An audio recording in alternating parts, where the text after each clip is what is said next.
Ready to make a real impact every day?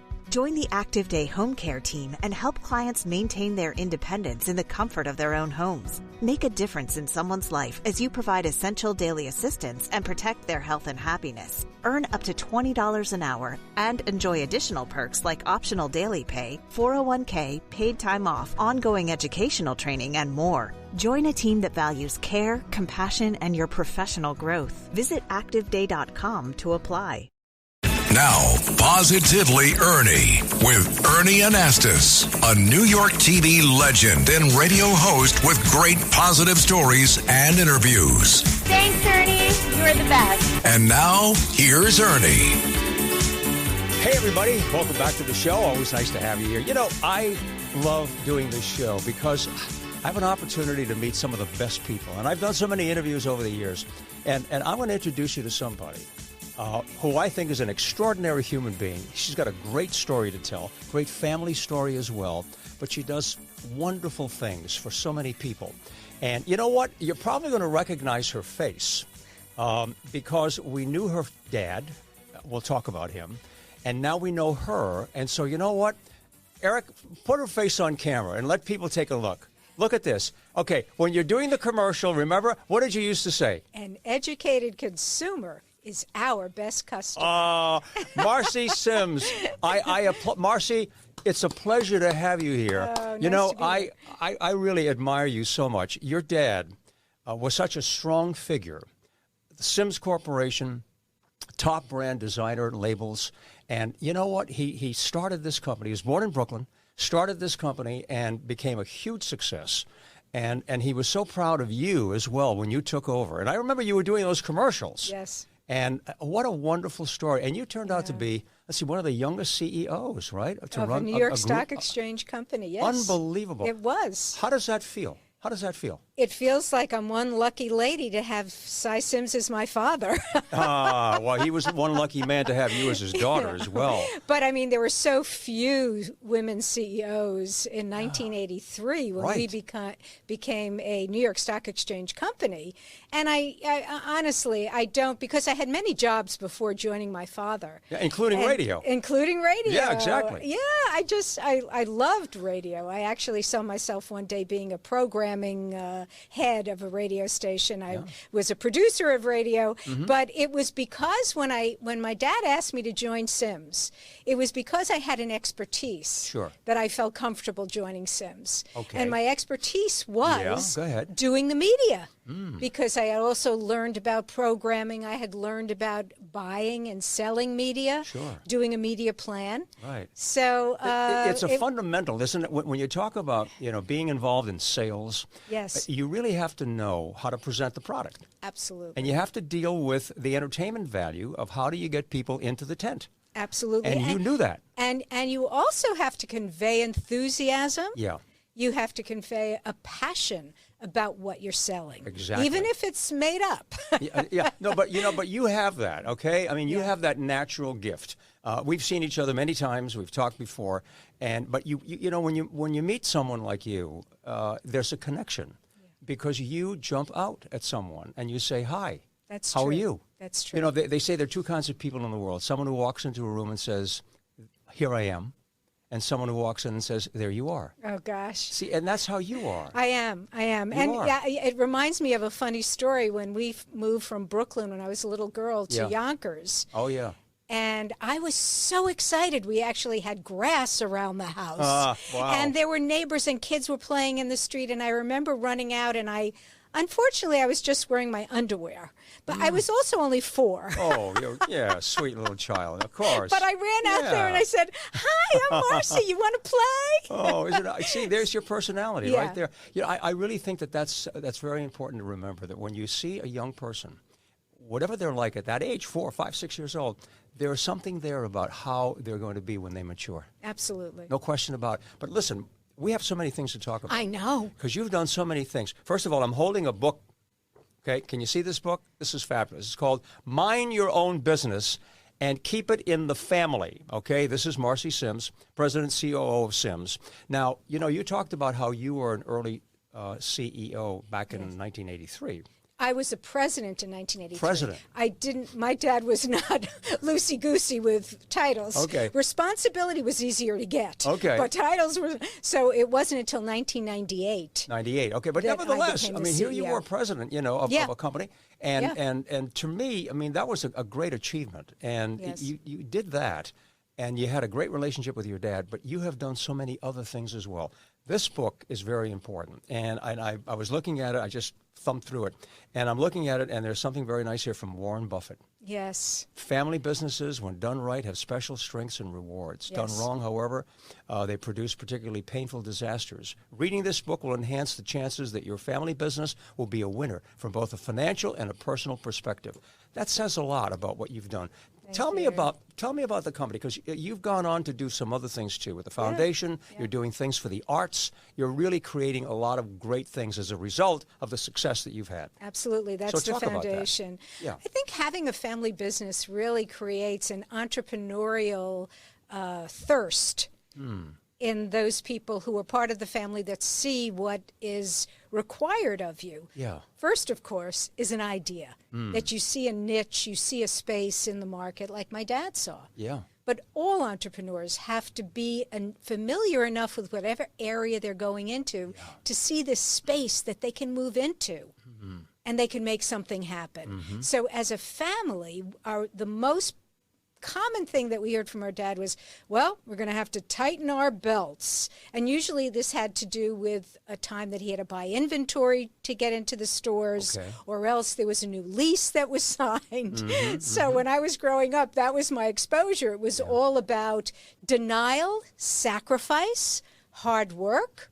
Basics. Basics. Absolutely. Basics. Can't go wrong with that. And never think anything is coming to you. No, you got to work for it. Got to work for it. Yeah. Absolutely right. And, I like what you said about what your dad had, that he could look ahead. And you've heard this before. A real leader, the mark of a true leader is vision. Yes. Oh, yes. Okay? You have to have the vision to say, gee, this is what I foresee. Yes. And the idea, the concept, and build on there.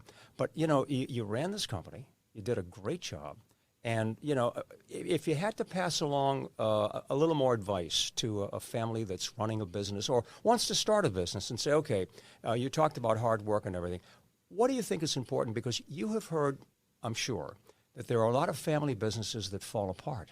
Oh, yeah. Especially when the family starts to grow and you start bringing in the children and the grandchildren and so forth. And in-laws. And in-laws, all of that. So how do you avoid, breaking up a good family business like that? Right. Yeah, what do you do? It requires a lot of forethought. It requires a lot of discipline. And in most cases, it really requires stepping back and having someone, the founder usually, someone take charge of setting up certain rules. Yeah. What are the standards for joining the family business? How much experience do you need? How is compensation going to be decided? Right. How about in-laws? Are in-laws outlaws? You have to Because watch all of that. it really complicates everything. Yeah, it does. Cousins. What kind of skills do we need to grow the business? Are you a freeloader? If you're a freeloader, you should not come in. The guidance that I always gave, and I've done consulting with family firms and been on the boards of family firms, is that a family member should work outside of the family business for at least 3 years. Yeah. At least 3 years before they can get a job with a family. Because you really need to understand the feeling of being bossed around. Yes, you do. Yes, it's very important. Yeah. You were talking about relationships, and that's the fundamental of almost everything that we do, whether you're in business or you're married or whatever it happens to be. My point I wanted to make was that, unfortunately, and this is true, money always plays a factor in a business and in a relationship. Absolutely. Bring in the dollar, and it changes. Absolutely. It changes people, and it really bothers me when I see that. I'm saying, why can't we have a better understanding of how to deal with money? Because it becomes a jealousy, it becomes a greed, it becomes all kinds of crazy stuff, and it ruins people's lives, unfortunately. It really does. Yeah. It spoils everything. You really have to, at the end of the day, decide what is it that you want to chase. Yeah. And if you want to chase money, you're going to have a very different life than if you want to chase your passion. You want to chase commitment. You want to chase involvement and accomplishment. And I do think it's a core value. It's a core value. No question about it. What place does money have in your life is a core value. Yeah, and it's so fundamental, these things that we're talking about. It's like, it's okay to live to a certain extent in that material part of life where you need things to be able to function. Right. We know that. It's a fact of life. Right. But at the same time, you have to live at a higher conscious level, thinking beyond that. Like, what is the purpose and value of what I'm doing? Right. What will this lead to? When all is said and done and I'm, sitting in a rocking chair or gone, what have I left behind? We have to think about our legacy. Yeah. Marcy, we really do. We have to think about what will people say about us. And if we're able to do it while we're alive, like what we decided to do with the Syms Foundation, to try to change lives for the better and be involved. I've been involved with several startup not-for-profits, and that's really fun, being an entrepreneur of a not-for-profit, a social entrepreneur or societal entrepreneur. And you come up with young people or not young people, someone who's been working in an area for quite a while, who has this great idea on how to help in whether any area, you pick it, education or the environment, wherever it is. And you become an advisor to that not-for-profit. If you can, you write a check because you believe it too. And you see the effects of your money really making a change in people's lives in real time. This is so good what you're doing with the foundation. I know you're involved in a lot of different areas. Let me just jump for 1 second. As a woman, I know you're concerned about making sure that women today have an opportunity. It's improved, no question about it. It's gotten a lot better, but there's a way to go. What do we need to do in a nutshell to really improve the opportunities for women? Oh, Ernie. It's a long question, isn't it? It's a loaded question because know. We've just been through such a period of time that has made a lot of activists like myself who've been really anxious to see women treated equally as regards the law of the land. And I think the Dobbs decision has made that more painful for a lot of women to grapple with, how that's going to materialize as, because clearly being a pregnant woman changes your economic trajectory. Sure. It changes your career trajectory, whether or not to have the child. Most women would love to have a child every time they get pregnant. Sure. But anyway, to my mind, and the reason that I got started working with and helped to start an organization called the Equal Rights Coalition in 2013, I think first we really have to have the rights within the law. You can't just wing it. If the law is not there to support you and your activism and what you're trying, it's a real uphill battle, and you have to fight each battle as if it never happened before. So I've been working for the Equal Rights Amendment, and we were able to get the last 3 states.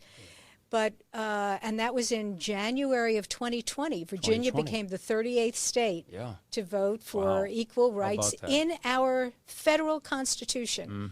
Now, that has not, because there has not been the political will, that has not become part of our Constitution.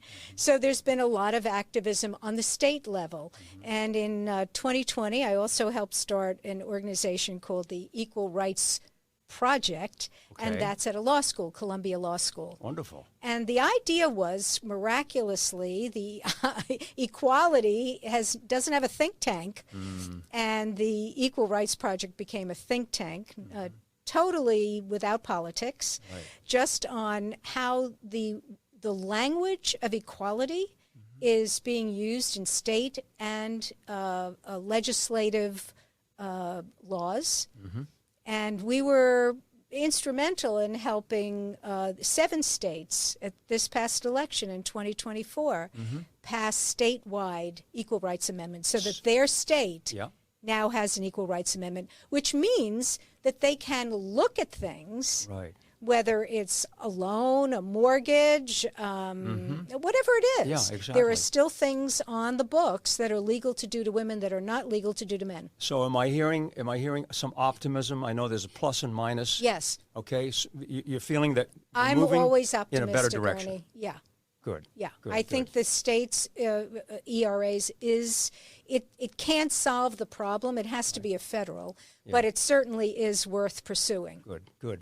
Americans love using their credit cards, the most secure and hassle-free way to pay. But D.C. politicians want to change that with the Durbin-Marshall credit card bill. This bill lets corporate megastores pick how your credit card is processed, allowing them to use untested payment networks that jeopardize your data security and rewards. Corporate megastores will make more money, and you pay the price. Tell Congress to guard your card, because Americans lose when politicians choose. Learn more at guardyourcard.com. Hi, I'm Richard Karn, and you may have seen me on TV talking about the world's #1 expandable garden hose. Well, the brand new Pocket Hose Copperhead with Pocket Pivot is here, and it's a total game changer. Old-fashioned hoses get kinks and creases at the spigot, but the Copperhead's Pocket Pivot swivels 360 degrees for full water flow and freedom to water with ease all around your home. When you're all done, this rust-proof anti-burst hose shrinks back down to pocket size for effortless handling and tidy storage. Plus, your super light and ultra-durable Pocket Hose Copperhead is backed with a 10-year warranty. What could be better than that? I'll tell you what, an exciting radio-exclusive offer just for you. For a limited time, you can get a free Pocket Pivot and their 10-pattern sprayer with the purchase of any size Copperhead hose. Just text WATER to 64,000. That's WATER to 64,000 for your 2 free gifts with purchase. WATER to 64,000. By texting 64,000, you agree to receive recurring automated marketing messages from Pocket Hose. Message and data rates may apply. No purchase required. Terms apply. Available at pockethose.com/terms. Pursuing is another good word, because that's what you're doing. You're pursuing so many different things. Talk about, your involvement in the arts, because there are so many different programs, that you and the foundation are involved in. And I think it's fabulous because, you're changing people's lives, Marcy. You're improving people's lives. You know the expression, make it a better world. Yes. You're doing that. And I really want people who are listening and watching you today to applaud you and say, here's one individual, with some other people as well, but one individual who's really out there trying to make a difference. Yeah. So tell us about some of those things you're doing. Well, you reminded me just now with how you phrased that question of my dear Bubby, Clara Glickman, who, when we would get into philosophical conversations, and I'd say, well, Bubby, what's the meaning of life? And she said, just to leave the world a better place than you found it. Simple. Simple, but profound in many ways, right? Don't muck it up. Yeah. So I've always been interested in the arts, and the first thing that I did when I joined Syms was to convince my dad that if we were going to advertise, we need to find out who the people who are shopping with Syms, what their likes and dislikes were in media. Right. So we found that their third most, and this is just in Manhattan, because that's where we were, their third most listened to watch station was WNET, the public broadcasting. Public broadcasting, right. So I said, well, we have to become underwriters because we got to get our name in front of these people. Sure. This is our... Smart. Yeah. So probably we were the first... certainly local business to become underwriters of PBS. Good. But Congratulations. then, thank you. Yeah, it's a wonderful story. And then years later, we got involved with NPR, the National Broadcasting. It's not a competition, but it did afford people in smaller communities that really didn't have the financial wherewithal within their community to support local radio to get some programming of an international level. So you identified that audience. Yes. And then you presented yourself in front of them. Correct. Smart. Correct. Very smart. And it worked out for you, obviously. It did. Yeah. It did. And then just because my dad loved orchestral music, he loved the romantic composers of Russia. His parents were from Russia. And so we became supporters of Lincoln Center Corp. And specifically the Philharmonic of New York. And it developed from there. And I must say that the first thing I spent my disposable income on when I had my own apartment in New York was a theater subscription. Oh, yes. And this is a good story. It was Manhattan Theater Club when they were on, I think, the lower level of a townhouse on East 74th Street. Anyway, many years later, after being a supporter for it, I got on their board. And so there's this... the commitment, the long-term commitment of being there, of going through the rough times and the good times, and being a promoter of something that you love, there's always something more you can do. Absolutely. And being a board member was something for the arts. But the foundation has been really supportive of many things here in the United States, not only through dance. We've done film. We're presently supporting the production of a new documentary. We were the first underwriters of Frontline on PBS way back in the day. Well known, sure. Yeah, now they're a whole company themselves. Right. But we became a supporter of Skip Gates. Oh, yeah. And he's doing a documentary on the relationship between African American and Jewish communities. Excellent. You know, I'm listening to you, and I'm marveling at all your great stories. I mean that. And it reminds me of that great line, in life, it's not what you get, it's what you give. Yeah. And I think, you know, just to digress just a little bit, a lot of people will probably say, you know, that's a nice thing to hear, but reality is that somehow we become a very narcissistic society, that everybody is, you know, trying to get publicity, whether it's on social media, the internet, wherever it happens to be, and we're not thinking enough about trying to really help other people. Right. That there's this lock on trying to promote yourself. So how do we break that kind of rhythm that we're seeing? And I know it's a real problem, particularly with young people. Yeah. You know, have an interest in young people, and a lot of young people are saying, "I wish we didn't have all of this. Right. I wish everybody wasn't in such competition." Trying to get so many likes and trying to become an influencer and trying to, you know, get your 15 seconds of fame. How can we try and break up that cycle a little bit so people can start being a little bit more like Marcy Syms and saying, you know what, I have a purpose in my life. I can still try to go after whatever your goal is, you know, your career, which is a wonderful thing. But how can I also think about helping other people and using my gift and my talent to do something good? I think looking inward. Yeah. I know that sounds very simple. No. But if you look inward and think about the times that you really felt good, I mean really good. They weren't times when you found out that you had 1,500 people following you. It was when someone tapped you on the shoulder and said, you know, you made me feel good. Yeah. You did something for me. One person. Just one person. Right. You know, there is this expression that if you save one life, you save the world. Yes. Right? Yeah, there's a lot of truth to that. And there is a lot of truth to that. And I think that there's a need to look inward. I think we're much too much looking outward.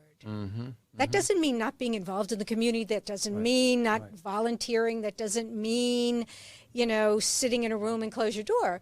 But it does mean deep within yourself. Understand what makes you feel good, really feel good. Take the time. Take the time to listen to yourself. Yes. And ask yourself those important questions. Yes. One of the things that certainly someone like Emerson or other American writers, Twain, they talked about reflection and time to reflect.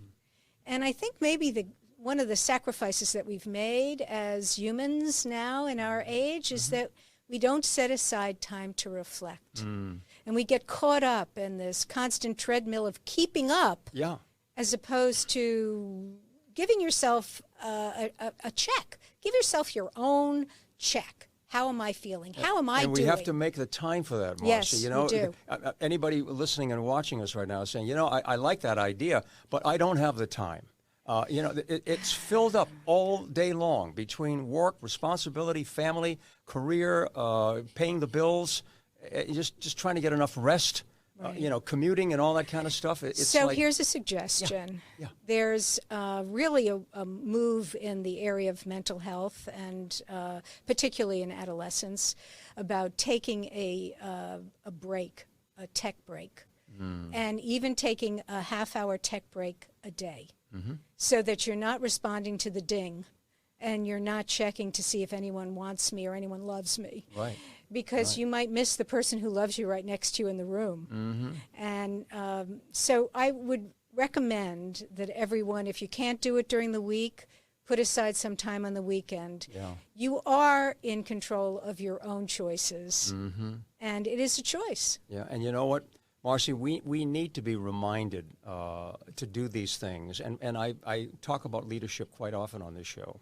And we need people who are in leadership roles, whatever it happens to be. It doesn't have to be political, but people who can stop and say, look, we're gonna have a campaign where everybody's going to be thinking about the same thing, and to charge people with the idea of stop, relax, whether it's in a classroom, whether it's in your home, whether it's on a television show, whether it is a political leader, to say we are going to do this together as a community. I think we're missing the community. Yes. Okay, when I was a kid growing up, and I'm dating myself, which is okay.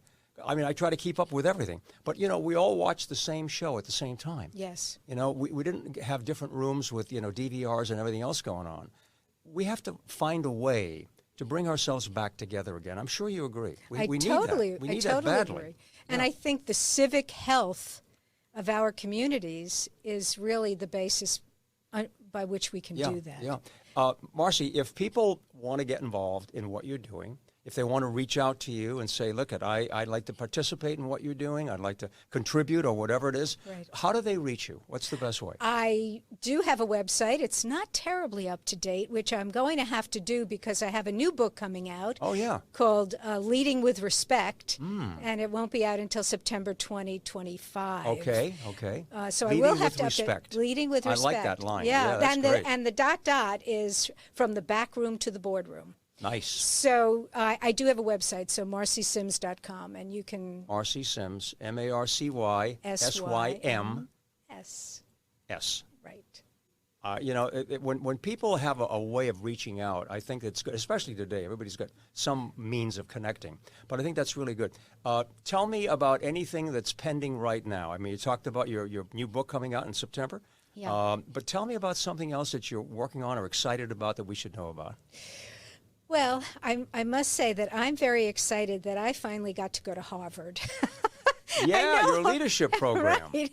I know Harvard has been getting a bad rap lately, but let me tell you, the quality of the professors there. Oh, no question about it. I'm familiar. Yeah. I'm phenomenal. So you did the leadership program. So I did this leadership program, and it's for people kind of like myself. I mean, I was one of the older ones. It was from people ages like 45 to 80.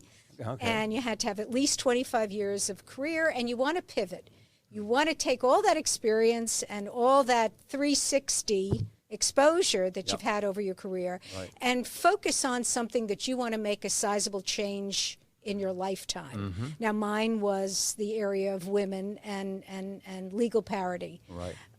But they were doing everything. But so I got involved while I was up there in a couple of the advisory boards at the Kennedy School, and I must tell you, it's just heavenly for me. Without a doubt. Because they're very purposeful, and I got involved particularly in this program that they have at the Kennedy School for female students and attracting graduates who want to be fellows who go from the office at Harvard to the Oval Office. To the Oval Office. So it's nice path. Yeah. Yeah. So it's a training path on how to become a female candidate. Oh, I like that a lot. Yeah. We should learn a lot from that, right? Yeah. And I hope we just started. I mean, it's new. Okay, but you are involved with it, though. Yes. Yeah. And is there a headline coming out of that for us that we can share? Well, because it's an international bunch of students, there were about 15 women in the program. Yeah. There are women who go back to their countries and take on, administrative jobs like the head of education in their country. Right. So they're getting their feet wet. Good. They're feeling confidence that they're qualified. Because so many women who are in that situation that might have the break say, I don't know, I'm not really qualified. So this is not only gives you some tactical experience and headlines, but also gives you the confidence. Oftentimes women don't know how much they know. The word confidence is very important. Yes. I've always said that as a parent, one of the greatest gifts you can give your child is a good self-esteem. Yeah. And that's the confidence level. And if you feel good about yourself, no matter what happens, you'll always have that base. That's right. You'll always feel good about yourself. Yeah, we could go on and talk for a long, long time. And I want you to come back. Good. We'll have a series. No, Marcy, yeah, we would. That would be great. Because, Marcy, you really have done some wonderful things. This first book, Mind Your Own Business and Keep It in the Family, Marcy Syms.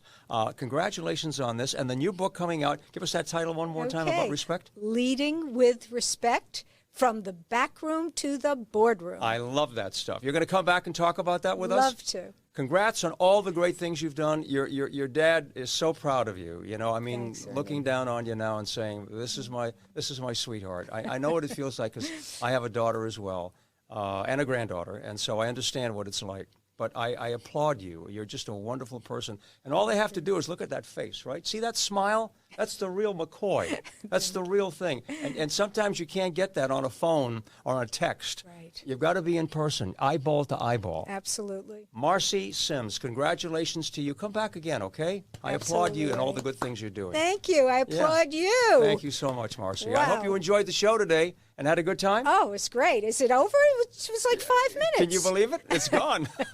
We hope you enjoyed the show as well. And by the way, I love your comments. Getting a lot of reaction to this podcast. And I really enjoy 77 WABC on a day-to-day basis. We do positive news you can use. But this is so much fun. And I feel like we're providing a good service here, a positive service. So come back again. We're looking for you, okay? Marcy, all good things to you and your family. God bless you all. You too, Ernie. Okay. Thank you. Thanks, everybody. Have a great day. Bye.